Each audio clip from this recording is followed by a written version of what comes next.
Pasca rapat koordinasi pembongkaran Kalijodo Senin lalu, pemerintah Provinsi DKI Jakarta beserta polisi dan TNI akan melakukan sosialisasi tentang penutupan kawasan Kalijodo. Penutupan ini dimaksudkan agar tidak ada pihak luar yang dapat memasuki kawasan tersebut. Gubernur DKI Jakarta Basuki Cahayapurnama mengatakan, polisi dan TNI akan menurunkan pasukan untuk melakukan sosialisasi penutupan kawasan Kalijodo. Hal ini dilakukan agar tidak ada lagi pihak yang dapat masuk ke Kalijodo. Ahok mengaku pihaknya sudah pernah melakukan pembersihan di Kalijodo pada tahun 2002 dan 2010, namun tidak secara tuntas sehingga kondisinya kembali seperti semula.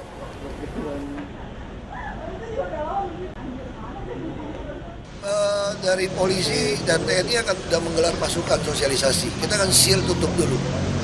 Ya, pintu masuk situ kita tutup dulu nih, biar pelanggannya nggak ada yang datang. Jadi orang yang di luar KTP sana nggak boleh masuk aja jam malam. Kapan Pak katanya? Udah jalan ini. Saya bilang kalau mau bersihin kan tahun 2003, 2002 pernah, 2010 pernah, tapi nggak pernah bersih tuntas, masih sisain 1-2. Nah sekarang saya bilang, saya nggak mau sisa satu pun, semua harus diratakan, baru bisa kita bangun taman. Kalau nggak mau sisa lagi nanti beranak pinak lagi. Kita beralih ke informasi lain. Pemirsa, seorang oknum polisi di Tanjung Balai, Sumatera Utara dituntut hukuman mati karena kedapatan memiliki sabu seberat 10 kg dan ratusan butir pil ekstasi. Sidang dengan agenda pembacaan tuntutan terhadap terdakwa Aibtu Mustajab digelar di Pengadilan Negeri Tanjung Balai, Sumatera Utara. Jaksa penuntut umum menuntut terdakwa dengan hukuman mati karena terbukti memiliki 10 kg sabu dan 174 butir pil ekstasi. Terdakwa terlibat dalam sindikat jaringan narkoba internasional. Sementara itu, anak Mustajab, Reza Maulana, yang turut menjadi terdakwa dalam kasus yang sama, hanya dituntut hukuman seumur hidup. Atas tuntutan ini, penasihat hukum kedua terdakwa menyatakan akan mengajukan nota pembelaan atau pledoi pada persidangan berikutnya.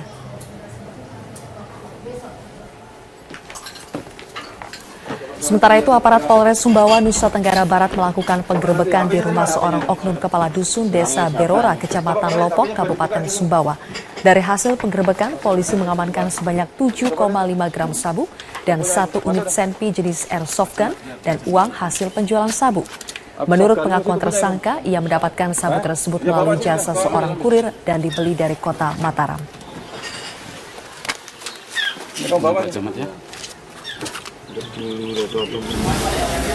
Di Jakarta, belasan bandar narkotika jaringan Kampung Bahari kembali diringkus oleh tim reserse narkotika Polres Metro Jakarta Utara.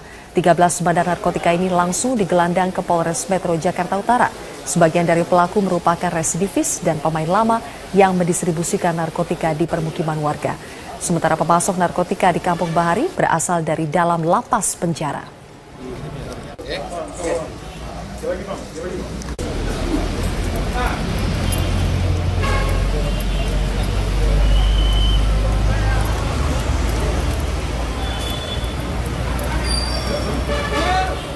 Hujan deras yang terus mengguyur pegunungan Papua membuat jalan Trans Papua di Kabupaten Tolikara, Papua longsor. Akibatnya akses jalan darat dari Wamena menuju Tolikara dan pegunungan lainnya terputus. Longsor yang berada di kilometer 70 Kampung Poga, Kabupaten Tolikara mengakibatkan ruas jalan ambrol sekitar 40 hingga 50 meter dengan kedalaman 10 meter lebih. Dengan putusnya jalan Trans Papua di Kabupaten Tolikara ini membuat pasokan kebutuhan masyarakat di beberapa kabupaten pegunungan Papua akhirnya terputus. Sekda Tolikara Dance Yulian yang meninjau lokasi ini berharap adanya bantuan dari pemerintah pusat untuk dapat segera memperbaiki jalan yang ambrol ini sehingga perekonomian warga dapat kembali normal.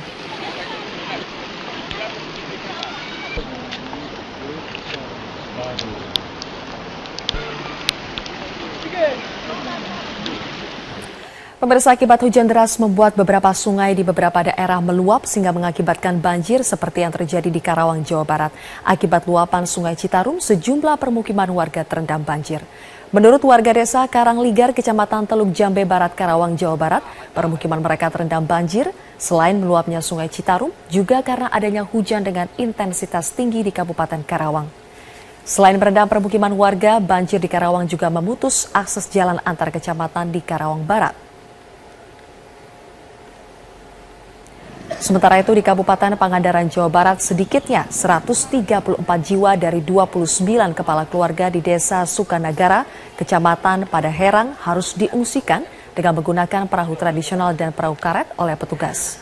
Evakuasi ini dilakukan petugas karena ketinggian air yang merendam permukiman warga saat ini terus meninggi hingga mencapai 1,5 meter.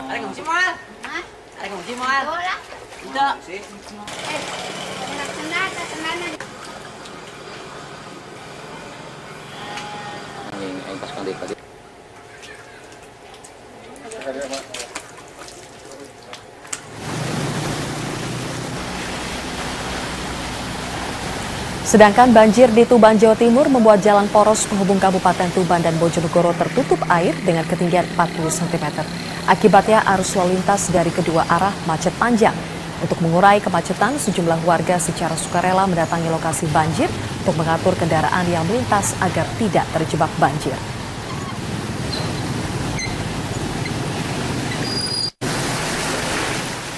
Masih terkait banjir, pemirsa, sebuah jembatan di Desa Beber, Kabupaten Cirebon, Jawa Barat dan di Desa Alur Lipat Timur, Kecamatan Julok, Aceh, ambruk. Sementara warga korban banjir mulai terserang sejumlah penyakit pasca banjir.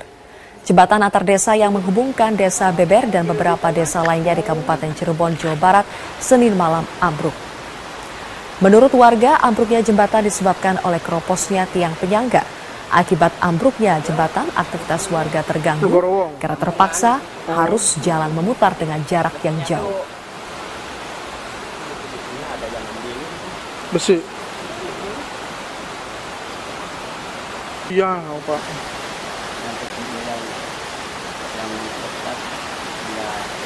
Makirang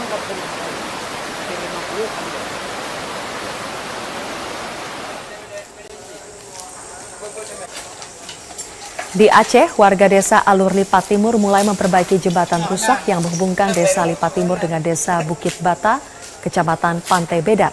Rusaknya jembatan akibat diterjang banjir pekan lalu. Perbaikan dilakukan secara swadaya dan memanfaatkan batang pohon sebagai tiang penyangga jembatan, karena pemerintah setempat belum memperbaiki bantuan kepada warga.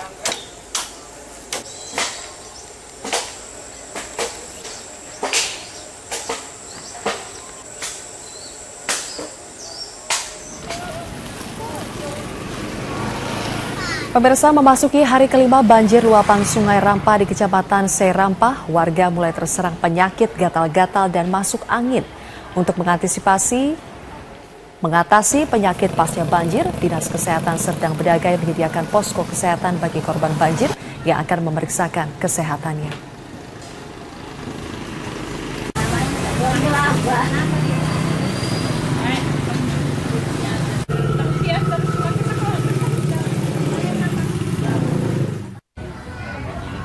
Pemerintah menilai upaya pencegahan membutuhkan landasan hukum yang kuat guna mengantisipasi aksi teror susulan yang mengancam. Dalam rapat panja DPR dengan Menko Polhukam Luhut Binsar Panjaitan, pemerintah menolak istilah kecolongan dalam penanggulangan teror Tamrin 14 Januari 2016 lalu. Teror bom Tamrin sudah terdeteksi, namun belum ada landasan hukum yang tepat sehingga membuat aparat hukum sulit untuk melakukan upaya pencegahan.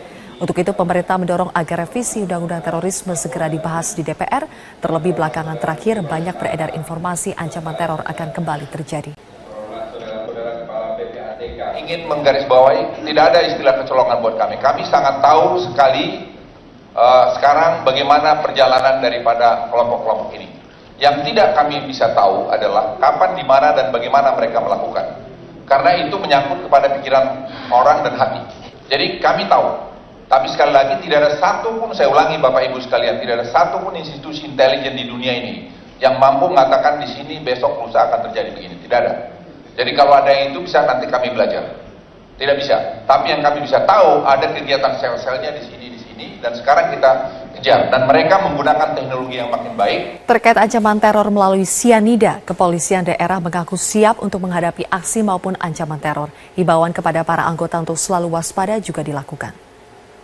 Polda menginstruksikan kepada seluruh anggota di lapangan, khususnya yang melaksanakan tugas berbaju dinas maupun yang anggota yang melaksanakan penjagaan di kantor-kantor kepolisian, ini untuk lebih waspada dan pemeriksaan tetap kita laksanakan secara ketat, dan agar kita tidak mudah menerima dalam bentuk makanan apapun dari masyarakat yang tidak dikenal, karena bisa atau kemungkinan terjadi ancaman teror itu juga melalui makanan. Dengan menggunakan sianida kepada anggota Polri, saya ingin menegaskan bahwa Polri selalu akan waspada sesuai dengan apa yang disampaikan oleh pimpinan kami. Dan kewaspadaan itu harus kita terapkan. Karena walaupun bagaimana juga, Polri ini adalah institusi yang melekat dengan publik. Sehingga resiko-resiko yang dihadapi oleh setiap insan Polri, baik dari Bintara dan perwira sampai dengan pegawai negeri sipil, itu sama. Kita sudah siap bahwa risiko yang kita hadapi sampai dengan kita meregang nyawa pun di dalam melaksanakan tugas. Jadi mengeluarkan telegram pada jajaran yang intinya untuk waspadaan anggota ya, dalam melaksanakan tugas. Artinya ada indikasi pergerakan teroris itu menggunakan intinya pokoknya kita mengingatkan pada anggota di lapangan agar tetap waspada dalam melaksanakan tugas. Oke. Jenazah terduga teroris yang ditembak mati oleh Densus 88 anti teror Mabes